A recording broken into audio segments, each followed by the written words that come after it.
तो सबसे पहले हम यहाँ पे स्टार्ट करते हैं बोन कि बोन बेसिकली क्या होती है, बोन का स्ट्रक्चर क्या होता है और इनके मतलब क्या क्या फंक्शंस हैं, क्या क्या ये हमारी बॉडी के अंदर काम करती है। बेसिकली हमारे सब कुछ बोन्स के टॉपिक के अंदर कवर करेंगे। तो सबसे पहले हम ये डिफरेंस पढ़ लेते हैं कि बोन्स आखिरकार हैं क्या। आप सब जानते हैं कि हमारी बॉडी में बेतहाशा टिश्यूज हैं, तो जो बोन है वो भी उन्हीं की एक पार्ट में से है, यानी कि जो बोन है वो एक तरह का हमारे पास कनेक्टिव टिश्यू है। कनेक्टिव टिश्यू से मुराद कि वो चीज़ों को कनेक्ट कर रही है, मतलब बहुत सारी जैसे कि बोन मतलब एक आप हम एक एग्जाम्पल लेते हैं कि जो बोन है वो हमारे पास एक ब्रिज की तरह एक्ट कर रही है। जैसे कि एक ब्रिज होता है जो कि चीज़ों को आपस में कनेक्ट करता है, तो जो बोन है वो भी आपस में इस तरह से चीज़ों को कनेक्ट करती है। बोन हमारे पास बेसिकली क्या है, बोन है हमारे पास सबसे ज़्यादा टफेस्ट स्ट्रक्चर। अगर हम अपनी बॉडी में सबसे ज़्यादा टफेस्ट स्ट्रक्चर देखें तो वो कौन सा है, वो बोन है, जो कि लिविंग थिंग्स के लिए बहुत ज़्यादा ज़रूरी है। अगर देखें किसी की बोन फ्रैक्चर हो जाती है तो उसका सपोर्ट सिस्टम ख़राब हो जाता है, वो ठीक से खड़ा नहीं हो पाता है एंड ऑल दिस थिंग्स मतलब उसको फेस करनी पड़ती हैं।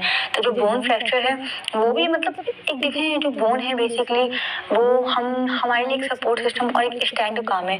मगर अगर हमारी बॉडी में से बोन ही ठीक ना हो तो मतलब काफ़ी सारे मसाइल जन्म लेते हैं। तो बोन हम कहेंगे कि bone is an essential structure of our body. फिर it is compose of the mesenchymal cells. Basically किससे बनी हुई होती है, मेसेंकाइमल सेल से। अब मेसेंकाइमल सेल क्या होते हैं, जैसा कि हमारी बॉडी में लाखों की तादाद और लाखों के हिसाब से सेल हैं, तो मेसेंकाइमल सेल भी उन्हीं में से एक सेल है जिसकी मतलब जिसकी कंपोजिशन से हमारे पास बोन कंपोस्ट होती है। जो आपस में अगर कंबाइन होते हैं तो हमारे पास बोन को कंपोस्ट करते हैं। और क्या वापस अगेन वही बात आ गई कि हार्डर फॉर्म होती है। हार्डर फॉर्म से मुराद है कि बोन काफ़ी ज़्यादा टफ और बहुत ज़्यादा हार्ड होती हैं।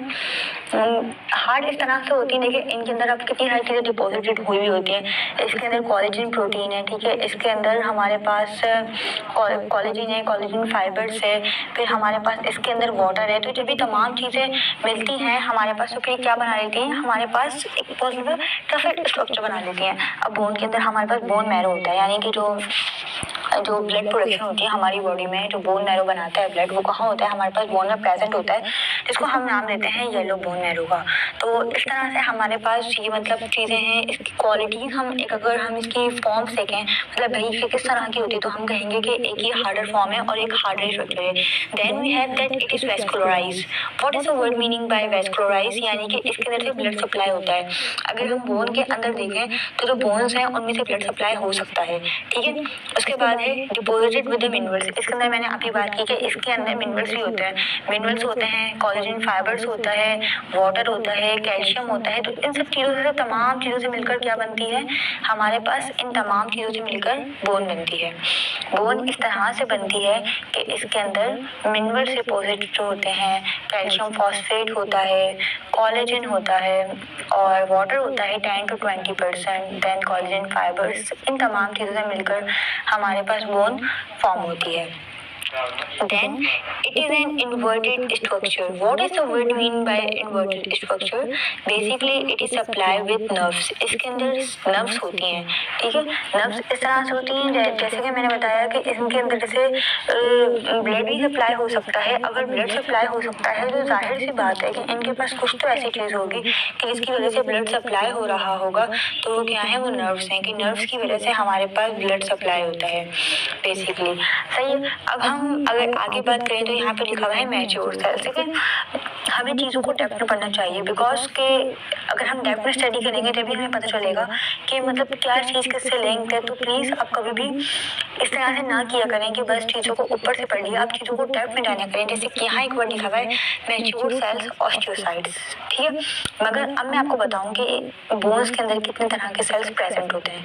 बोन के अंदर हमारे पास 3 तरह के सेल प्रेजेंट होते हैं। Number 1 osteoblast. What is the osteoblast? Osteoblast वो सेल होते हैं जो कि मैट्रिक्स को सिक्रीट करते हैं, जिसकी वजह से स्पॉन्जी बोन फॉर्म होती है जो कि बाद में कॉम्पैक्ट बोन बनती है। अभी स्पॉन्जी बोन क्या है और कॉम्पैक्ट बोन क्या है? तो जो स्पॉन्जी बोन है बेसिकली हमारे पास इस तरह से होती है कि मतलब जो हम बोलते हैं कि एक rubber like structure. If you can see a rubber so it is a soft, तो हम स्पॉन्जी बोन को भी उसी तरह से लेते हैं कि ये भी एक सॉफ्ट स्ट्रक्चर है।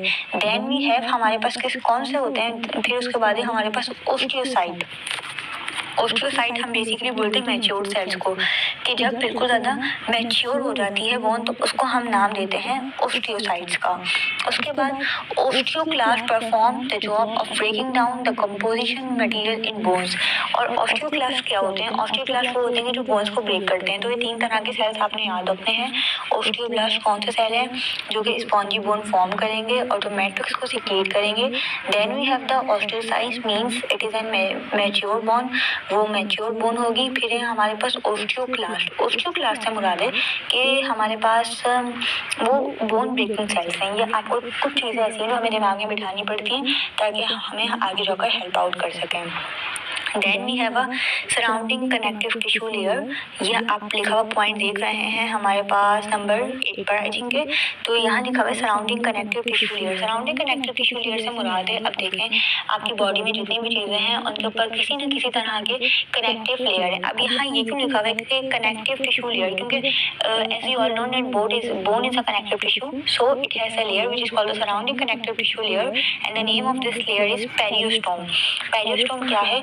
जो इसकी जो आउटर कवरिंग होती है बोन की, ठीक है, आउटर कवरिंग जो बोन की होती है उसे हम बोलते हैं पेरियोस्टोम। और पेरियोस्टोम बेसिकली क्या करती है, मतलब किस काम आती है पेरियोस्टोम? आपस में ये मसल्स की अटैचमेंट करवाती है, ठीक है, अटैचमेंट और मसल और उन्हें टेंडन की फॉर्म देती है। तो पेरियोस्टोम का बहुत बड़ा रोल है। अगर हम देखें तो बज़ाहिर तो ये एक लेयर है मगर इसके बहुत ज़्यादा रोल्स हैं, जैसे कि मसल वो अटैचमेंट करवाती है। देन वी हैव एक इसकी और भी लेयर होती है, वो यहाँ मेंशन नहीं है मगर मैं आपको बताऊं कि इसकी इनर लेयर भी होती है जिसको हम एंडोस्टियोम का नाम देते हैं। जो क्या है एंडोस्टियोम? उसकी एक थिन लेयर है और एक सॉफ्ट है जिसकी वजह से बोन्स की इनर कैविटी बनती है। अच्छा, अब इनर कैविटी से क्या क्या मुराद है? इनर कैविटी से जो बोन्स के अंदर फ्लूइड्स वगैरह हैं ये वो सब एंडोस्टोम के जिम्मे होते हैं, वो उसका पार्ट होता है क्योंकि एंडोस्टोम क्या है? वो इनर लेयर है। Then reshaping and repair. Bones can be reshaped and bones can be repaired. If we have ever seen that any person which has suffering from bone fracture, so after some times the bone will be reshaped and repaired because the bone is comfortable and bone is reshaped and repair. देखें जो bone है वो reshape भी हो सकती है और repair भी हो सकती है। रीशेप इस तरह से कि अगर बोन हमारी टूट जाती है या कुछ हो जाता है, अल्लाह ना करे कि अगर किसी का एक्सीडेंट हो जाए, फ्रैक्चर हो जाए या कोई कहीं से गिर जाए तो बोन रीशेप हो सकती है। रीशेप इस तरह से हो सकती है कि वापस बोन अपनी शेप ले सकती हैं। और रिपेयर भी हो सकती है। रिपेयर किस तरह से हो सकते हैं? कोई ऑपरेशन होता है या हम आज तक कल के जैसे कि टांके वगैरह बोलते हैं जो आपस में जुड़ते हैं, तो उसकी वजह से हमारे पास जो बोन है वो रिपेयर हो जाती है। Then we have a blood cell production as I already told you that के जो हमारे बोन है वो ब्लड सेल प्रोडक्शन करती हैं। कैसे करती हैं? रेड ब्लड सेल्स बनते हैं इनमें से बिकॉज इनके पास होता है बोन मैरो।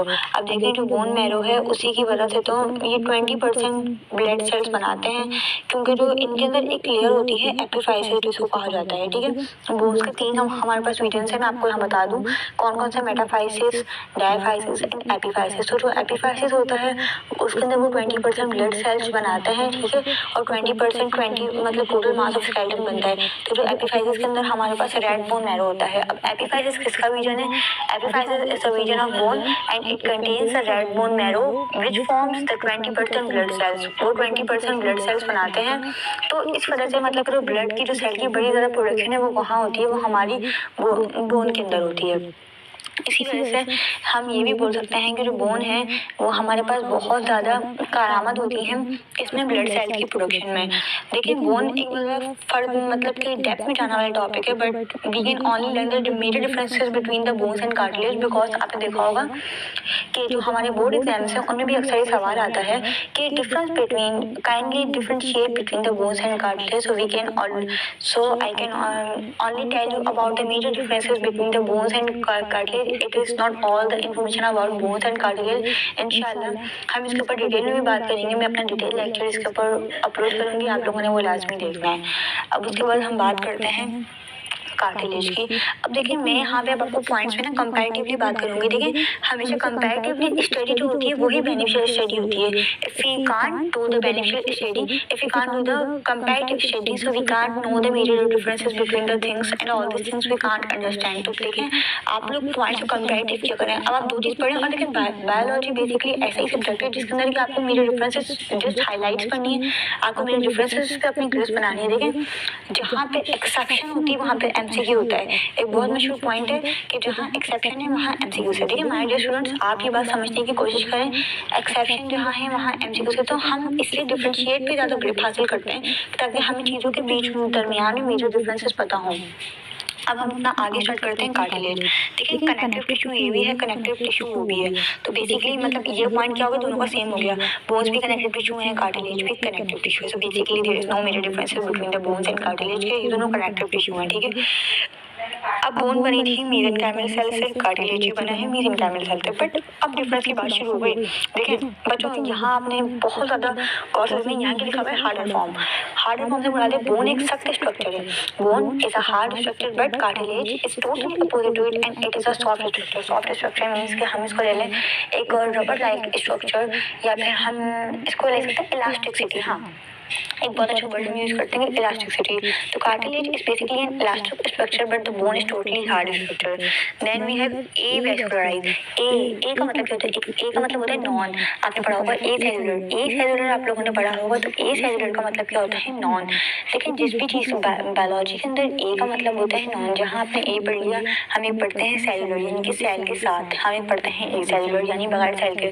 तो यहाँ पे वही बात लिखी हुई है कि वेस्कुलराइज मतलब कि ब्लड सप्लाई। अब ए वेस्कुलराइज का मतलब क्या होगा, नो ब्लड सप्लाई। तो कार्टिलेज के अंदर से ब्लड सप्लाई नहीं होता। आप लोगों ने बात याद रखनी है कि bones can allow the blood supply but cartilage doesn't allow the blood supply. तो it is a major difference between the bone and cartilage. Bone is an hard structure while cartilage is a soft structure and then bone can allow the blood supply but cartilage can't allow blood supply. तो ये कुछ चीज़ें हैं मतलब basically difference के जो आपने याद रखना है। अब मैंने आपको क्या बताया था, बोन्स के जो मैच्योर सेल्स होते हैं यानी कि जो बोन फॉर्म हो जाती है हम उसको बोलते हैं ऑस्टियोसाइट, ऑस्टियोसाइट बोलते हैं। मगर जो कार्टिलेज के स्ट्रक्चर्स होते हैं हम उन्हें क्या बोलते हैं, कॉन्ड्रोसाइट। मैच्योर सेल्स की बात हो रही है यहाँ पे, याद रखिएगा कि मैं यहाँ कार्टिलेज के मैच्योर सेल्स की बात कर रही हूँ, मैं यहाँ पे उसके सारे मतलब सेल्स की बात नहीं कर रही हूँ, ठीक है। ये आपको बेसिकली याद रखना है कि मैंने यहाँ पे, अच्छा मैं फिर आपको आगे बताती चलूँ कि यहाँ लिखा हुआ है नॉन इनर्वेटेड, वहाँ क्या लिखा हुआ था, इनर्वेटेड। इनर्वेटेड और नॉन इनर्वेटेड का मतलब है कि जो इनर्वेटेड है उसके अंदर वो ब्लड सप्लाई होता है और जो वो नॉन इनर्वेटेड है उसके अंदर ब्लड सप्लाई नहीं होता। तो आपको बेसिकली ये मेरे डिफरेंसेस याद रखने हैं। देखिए मैं आपको फिर बताती चलूँ कि इन दोनों के बीच में कोई मेरे डिफरेंस नहीं है। मेरे डिफरेंसेस वही हैं जो हम यहाँ पढ़ रहे हैं, बाकी ये टोटली अलग टॉपिक है और दोनों के दोनों बहुत ज़्यादा डिटेल टॉपिक है। ये बहुत ज़्यादा डेप्थ में जाने वाला टॉपिक है, but I can only tell you about the major differences between the bone and cartilage. अब इसके अगर हम अगले पॉइंट पे देखें, मैंने क्या बताया था मैच्योर सेल्स ऑस्टियोसाइट, मगर इधर क्या है, कॉन्ड्रोसाइट। अब देखें, अब आपने इनके लेयर्स के भी नाम याद रखने हैं। अगर आप बोन्स की लेयर देखेंगे तो मैंने आपको क्या बताया था, आउटर लेयर क्या है, पेरियोस्टोम। पेरियोस्टोम आपने याद रखना है, पेरियोस्टोम जो कि हमारे पास किस लिए काम आती है, मसल्स अटैचमेंट के काम आती है। और फिर मैंने आपको बताया था एंडियोस्टोम। एंडियोस्टोम का मैंने आपको क्या बताया था कि बोन्स की इनर कैविटी बनाती है, इनर कैविटी।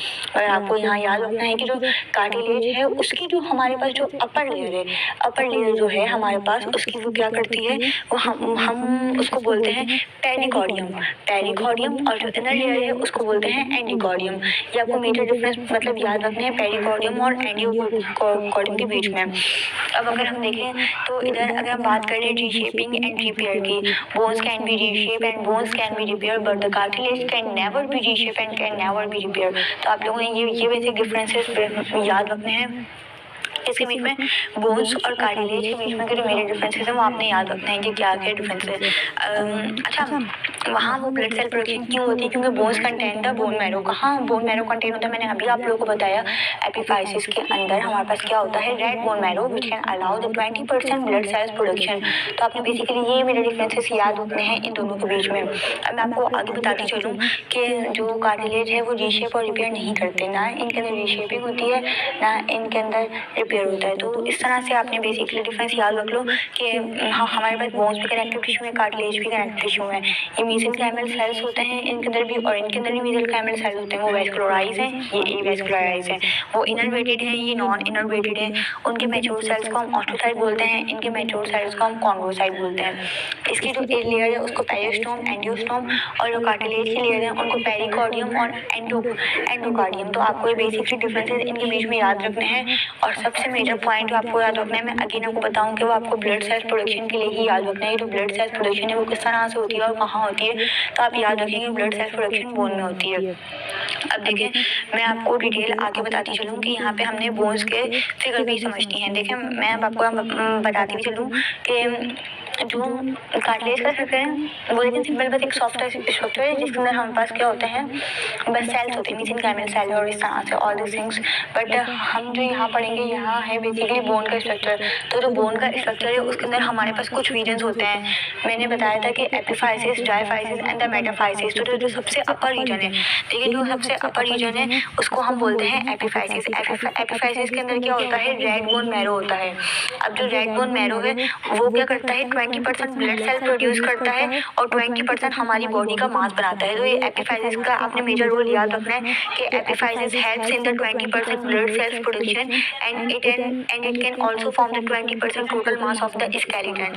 ये आपको याद रखना है। अब जो इसका जो मिडिल रीजन है, मिडिल रीजन जो है मतलब अच्छा, अब हम जो देखें कि अब जिसको मिडिल रीजन है हम उसको वहाँ क्या बोल रहे हैं, मेटाफाइसिस बोल रहे हैं। लेकिन मैं आपको एक बात यहाँ पे हाईलाइट करवा दी चलूँ कि हमारे पास जो हमारी इंटर क्लास की बुक है उसके अंदर हमारे पास ये एक मेजर लाइन हाईलाइट हुई है पेज नंबर 31 पे कि middle region is called diaphysis and the terminal region is called the metaphysis. तो ये देखें, ये कुछ यहाँ पे मिसअंडरस्टैंडिंग एंड मिसकॉन्सेप्शन है जो मैं आपको यहाँ पे हाईलाइट करवा दूँगी। जो मिडिल रीजन है उसे हम क्या बोलते हैं, मेटाफाइसिस, एंड जो टर्मिनल रीजन उसको बोलते हैं डायफाइसिस। मगर हमारे यहाँ पर क्या करवाया हुआ है, थोड़ी सी मतलब कि मिसकॉन्सेप्शन क्रिएट हुई है, उसमें कुछ अलग दिया हुआ है, बुक्स में कुछ अलग दिया हुआ है। तो ये आप लोगों ने से बिल्कुल परेशान नहीं होना। मिडिल रीजन हमारे पास क्या होता है, मिडिल रीजन हमारे पास होता है metaphysis and the terminal region is called the diaphysis. अच्छा, मैं अब आपको यहाँ आगे बताती चलूँ कि हमारे पास क्या है अगला। अच्छा हाँ, हमने मेटाफाइसिस का बेसिकली कोई रोल नहीं पढ़ा और ना डायफाइसिस का हमने कोई रोल पढ़ा है। तो हम बता देंगे, जो मैं आपको बात बता दूँगी, जो एक्सटर्नल पार्ट होता है डायफाइसिस का, यानी कि जो डायफाइसिस का जो अंदर वाला पार्ट होता है उसके अंदर हमारे पास होती है कॉर्टिकल बोन। अब आप बोलेंगे कि कॉर्टिकल बोन क्या है और ये कॉर्टिकल बोन क्या काम करती है, तो चलिए मैं आपको बता देती हूँ कि कॉर्टिकल बोन हमारे पास क्या काम करती है। देखिए, कॉर्टिकल बोन्स हमारे पास 80% हमारा स्केलेटल स्ट्रक्चर बनाती है।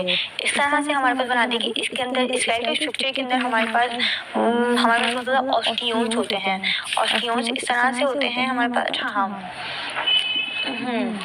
ऑस्टियोन्स जो होते हैं हमारे पास वो क्या होते हैं, वो लेमेलाए से बने हुए होते हैं, जो कि कंसेंट्रिक लेयर होती है किसी भी ऑर्गेनिक पार्ट, कोलेजन और इनऑर्गेनिक पार्ट की। तो आप लोगों ने बात याद रखेंगे, जो डायफाइसिस होते हैं उसके अंदर कॉर्टिकल बोन होती है।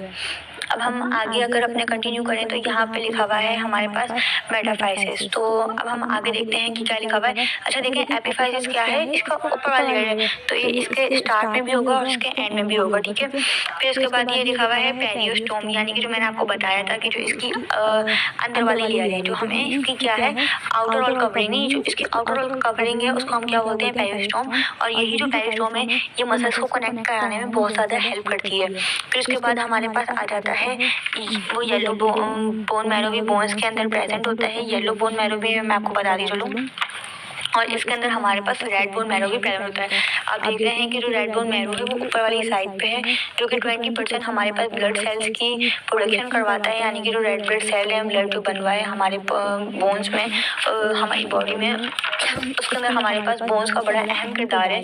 यानी कि जो रेड बोन मैरो है वो कितना ज़्यादा इंपॉर्टेंट है हमारे लिए, आप ये देख सकते हैं, ठीक है। उसके बाद हम यहाँ बात करते हैं, हमारे पास है स्पॉन्जी बोन। स्पॉन्जी बोन इस तरह से हम इसको बोल सकते हैं। स्पॉन्जी बोन का देखिए बेसिकली मकसद क्या होता है कि कोई चीज़ we can say it an elastic like structure. जो इलास्टिक लाइक स्ट्रक्चर है उसको हम बोलते हैं स्पॉन्जी बोन। स्पॉन्जी बोन आप बोलते हैं लचकदार चीज़। लचकदार चीज़ से मुराद है कि कोई भी चीज़ जिसमें लचक हो, that it can be bend and it can be reshape and repair. आपने देखा होगा कि बोन टूट भी जाती है, अगर एक हार्डर फॉर्म है तो फिर ये टूटता क्यों है। तो यहाँ यही बात वो होती है कि bone is also spongy bone. Spongy bone भी हमारी बोन से पैरेट होती है जो कि थोड़ी सॉफ्ट टाइप की होती है, इस तरह से होता है।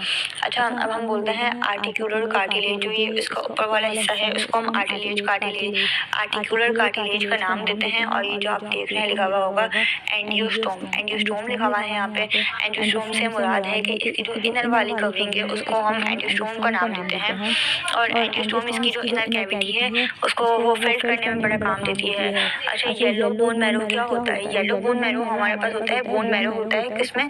स्पॉन्जी बोन में होता है। स्पॉन्जी बोन के अंदर जो बोन मैरो होगा हम उसे नाम देंगे येलो बोन मैरो। और जो एपिफाइज के अंदर बोन मैरो होता है वो होता है रेड बोन मैरो, ठीक है। और ये एपिफाइज की लाइन है, देखिए एपिफाइज की लेयर खत्म हुआ तो मेटाफाइज से पीछे वो बीच में लाइन आ रही है, हमने उसको एपिफाइजियल लाइन का नाम दे दिया।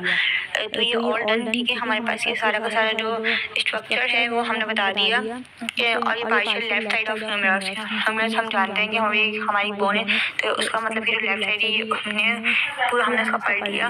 और ये एक हमने लॉन्ग बोन का स्ट्रक्चर पढ़ा है।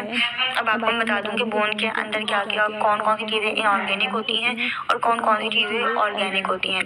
तो हमारी बोन जो बनी हुई है वो एक ऑर्गेनिक कंपाउंड से बनी हुई है जिसका नाम है कोलेजन। इसके अंदर collagen fibres, collagen protein large amount में प्रेजेंट होती है। इसके अलावा इसके अंदर इनऑर्गेनिक कंपाउंड भी होते हैं जैसे लाइक कैल्शियम और कैल्शियम फॉस्फेट, ये भी इनके अंदर प्रेजेंट होता है। तो बेसिकली बोन इन सब तमाम चीज़ों से मिलकर बनी हुई होती है।